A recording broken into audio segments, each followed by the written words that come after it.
여기서는 그 데이터를 표현하는 자료 형식 중에 하나인 CSV에 대해서 살펴보겠습니다. CSV는 콤마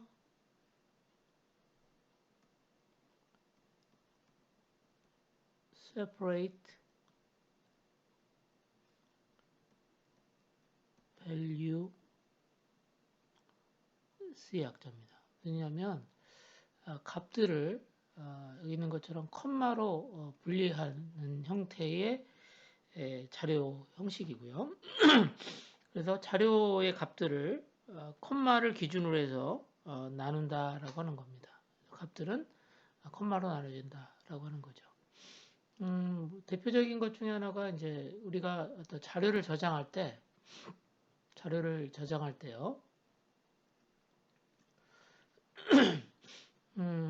값들이 이제 날짜가 있고 어떤 값이 있다고 생각해 봅시다. 그러면 이 두 개의 밸류가 있는데 두 개의 값들을 이렇게 분리하기 위해서 이렇게 콤마를 쓰면 이 콤마를 중심으로 해서 각각의 두 개의 값을 구분할 수 있다라고 하는 걸 얘기를 하는 거고요. CSV를 사용하는 가장 중요한 이유 중에 하나는 일단 CSV는 어디에서나 사용할 수 있는 텍스트 데이터라는 겁니다. 텍스트 데이터.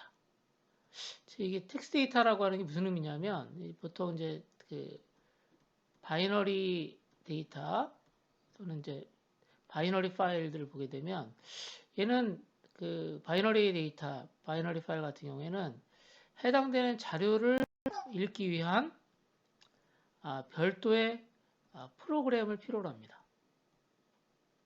별도의 프로그램을 필요로 하는데요. 자, 얘는 그냥 읽을 수 있어요. 그러니까 뭐 간단히 얘기하면 여러분들이 그 보통 얘기하는 편집기를 사용해서 읽을 수 있습니다. 이게 가장 큰 특징이라고 할 수 있습니다. 그래서 우리가 이제 그 CSV 형식의 자료는 자료를 일단 얻은 다음에 자료를 이제 얻었잖아요. 이렇게 얻은 다음에 수집한 다음에 필요한 자료를 따로 이렇게 보관해서 나중에 처리하는 목적으로 많이 사용합니다. 그래서 수집할 때는 이렇게 제이슨으로 수집되거나 XML 형태로 수집하면 이걸 이제 나중에 활용하기 위해서 뭐 통계를 처리한다든가 통계를 처리해서 평균을 구한다든가 이런 목적으로 사용할 때는 제이슨이나 XML보다는 이렇게 CSV 형태로 만들어진 간결한 형식으로 만들어진 것을 사용하기 편합니다. 그래서 이제 CSV라고 하는 것을 많이 쓰는 거고요. 그래서 여러분들이 CSV를 사용해서 데이터를 파이썬 프로그램에서 처리하기 전에 일단 CSV 파일에 대한 형식을 좀 같이 한번 살펴보는 시간을 갖도록 하겠습니다.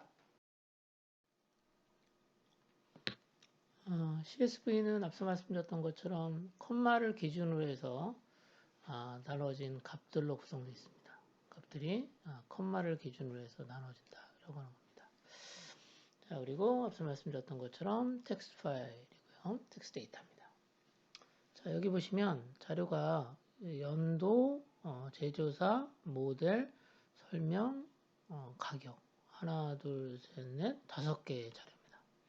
5개의 값으로 되어 있습니다. 5개가. 자, 그러면 각각의 값은 뭐로 구분된다 그랬죠? 콤마로 구분된다 그랬죠? 그러면 자, 연도가 어떻게 구분되냐면 여기 콤마로 구분됩니다. 콤마로. 그래서 1997은 1997은 이제 연도가 되는 거고요. 제조사는 다시 두 번째 나오는 콤마가 되겠습니다. 포드. 자, 세 번째 모델은 여기 있는 것처럼 2350이 되어 있고요. 자, 그 다음에 설명은 여기 있는 것처럼 자, 콤마가 여기도 있는데 이건 콤마가 아닙니다. 왜냐하면 이건 더블 코트 안에 들어가 있는 값이죠. 그래서 콤마가 이렇게 나오면 여기까지가 설명이 되겠습니다. 맨 마지막에 이게 가격이 되겠습니다. 자, 그래서 여러분들 이제 더블 코트 안에 값이 들어가 있으면 얘는 이제 값이에요. 그리고 그 안에 콤마가 들어가는 것은 실제적으로 그 값에 대한 내용이지 분리 나눠지는 위한 컴마가 아니다라고 하는 거 알아두시면 되겠습니다. 자, 이렇게 각각의 값들을 쓰는 거예요. 그래서 일반적으로는 첫 번째 줄에는 설명이 들어갑니다. 자료에 대한 설명이 들어가죠. 이걸 이제 보통 헤더라고 합니다. 헤더. 헤더라고 하고요. 그 다음 줄에 이제 보통 설명들이 들어가는 형태로 많이 구성되어 있습니다. 경우에 따라서는 첫 번째 줄이 헤더가 없이 실제 값이 나오는 경우도 많이 있고요. 자, 그래서 여기 있는 것처럼 맨 첫 번째 상단에 여기 있는 것처럼 해당되는 그 헤더들이 들어간다. 여기는 이제 컬럼의 이름이라고 생각하시면 됩니다. 자, 그리고 각 데이터는 콤마로 나눠진다라고 하는 거고, 둘째 줄부터 각 필드에 실제 값이 위치한다라고 이해를 하시면 되겠습니다. 재밌는 건 뭐냐면 이 파일은 여러분들 엑셀에서 마이크로소프트 엑셀에서 읽을 수가 있어요. 바로 텍스트 파일이기도 하지만 자, CSV 파일을 만드는 방법은 아주 간단한데요. 일단 여러분이 그 임의의 엑셀 파일을 하나 가져옵니다. 뭐 다운로드를 하라고 되어 있는데 자기가 가지고 있는 것을 사용하시면 돼요. 그렇죠? 그 다음에 엑셀에서 해당된 파일을 엽니다. 파일을 열어요.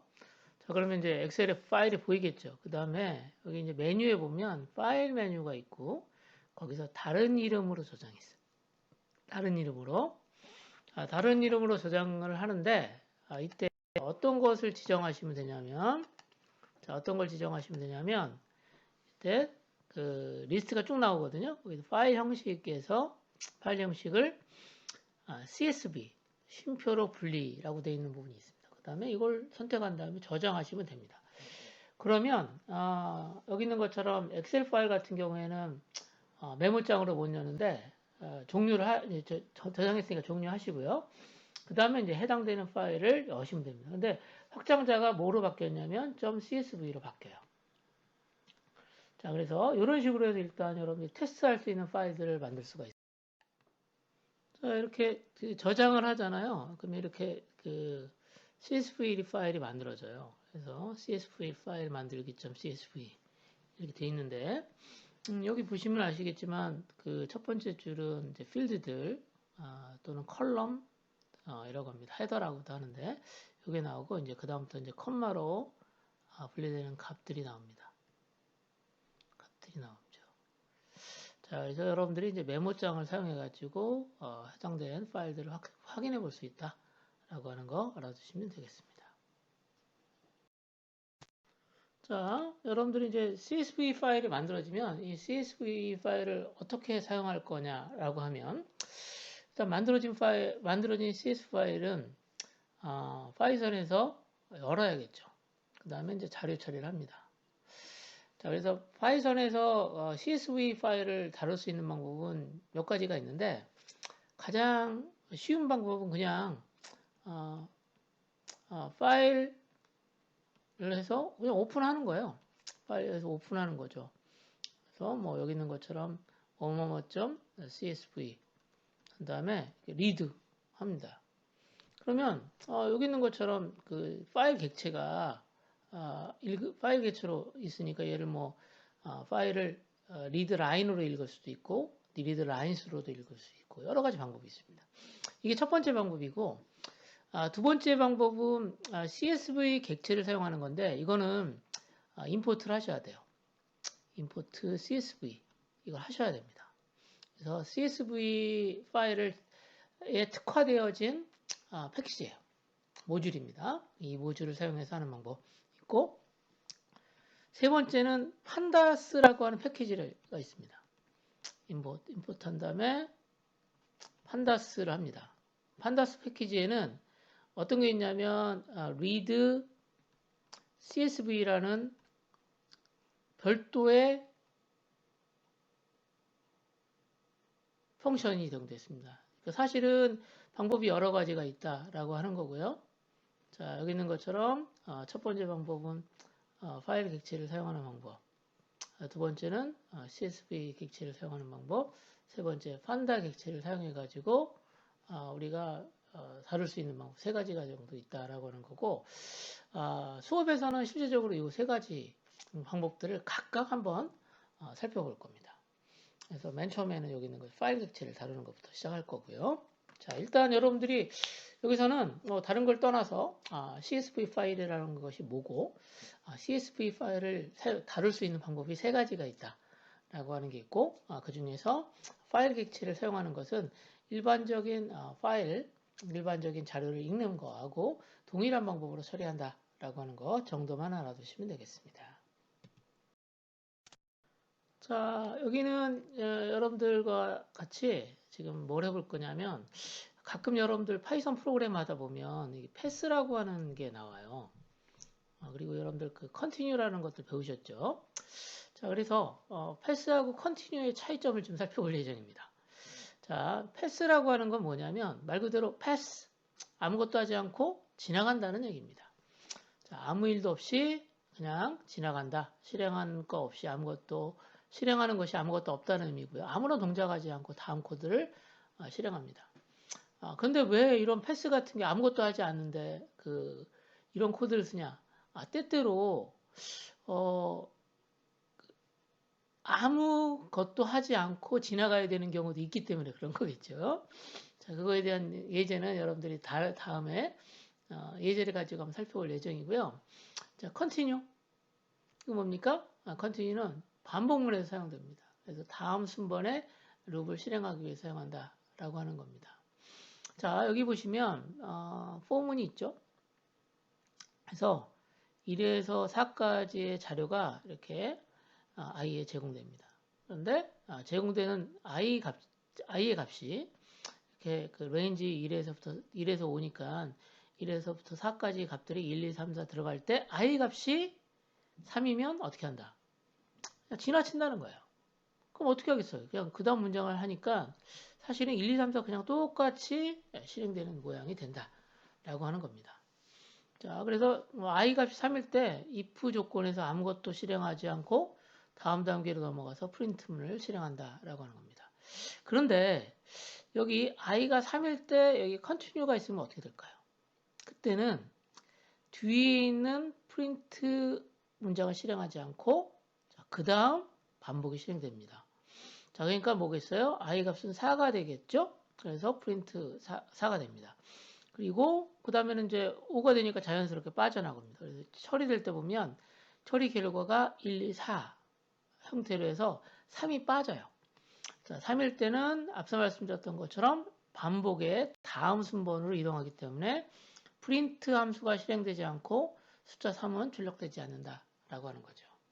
자, 그래서 여러분들과 같이 패스하고 컨티뉴의 차이점들도 같이 한번 살펴봤습니다.